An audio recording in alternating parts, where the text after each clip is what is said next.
Um, we're coming to the end of our planning stage now, and yes, there seems to still be a hell of a lot to do, and I don't know when the time's going to appear to do it.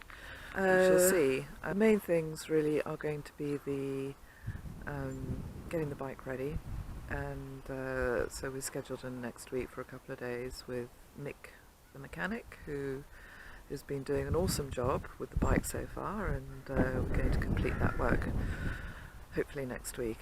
I need to practice with camcorders, well, these little cameras. I've only got one actually, and I've also got a DSLR camera, not a sophisticated one, but unfortunately I can't get a microphone for it, or I seem to find a microphone, but the problem is that it seems a bit ropey whether it really is meant to be for that camera, so we'll just have to wait and see.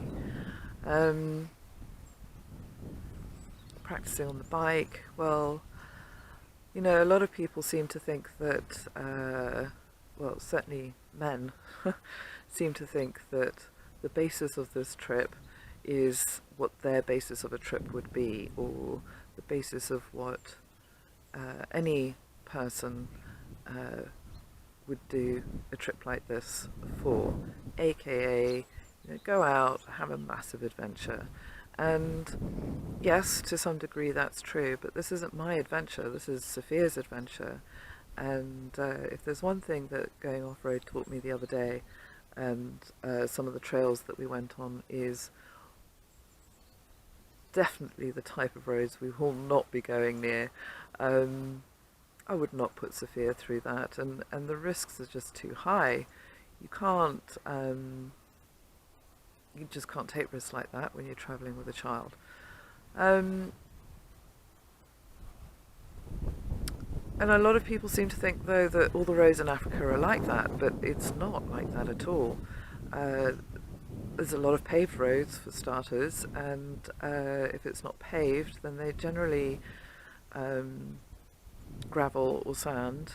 Some of them are very well maintained, actually, or well made roads, and you know, on the most part, I'm not expecting to have any major problems in terms of ending up on really gnarly type terrain. So, you know, I mean, never say never. What I do know now is that if we do end up on gnarly terrain and we have no choice, then I can work us through it. I don't think Sophia will spend much time actually in the sidecar. She'll probably end up having to walk as I kind of get the bike over such gnarly bits, but no, this isn't a trip about going crazy off-road and finding the most remotest regions with no trails at all.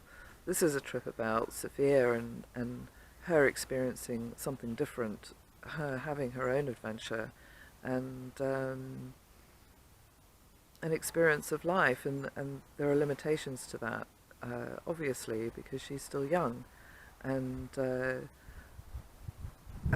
she's autistic. I mean, she'd be traumatized in 5 seconds flat if you know, we started taking huge risks. Don't know what else to add, really. We're still raising funds, finances, trying to find financial sponsors at the moment. I have been sending out and will continue to send out our little sponsorship proposal. We have made an application for a world record as the first mother and daughter team to travel the length of Africa in a motorbike and sidecar. Now, whether or not, oh, let's just change hands now, whether or not they will allow us to actually set that record, I don't know. They have their bit to do. We've just put the application in. It takes 12 weeks, apparently, for them to say yes or no, and they may alter the what record's actually being set. They may alter the wording, but we'll have to wait and see what happens. So you know, the fact that it takes them 12 weeks, that's 3 months approximately, for them to come back to say whether or not we'll be setting a record, and to define how we track that. Now, because we will have set off by then, I'll just have to make sure that I keep a regular diary with coordinates, etc., of where we're going and what mileage we're actually doing. Sophia is needing to go on this trip now. I think it's been almost a year now since it came up in conversation, even, and she really needs to go and come back now. We've started laying the groundwork for her school application for next year, and as of tomorrow she will be officially homeschooled as well, so that will help to maintain that process and ensure that certainly that she's kept within the system so it can take place.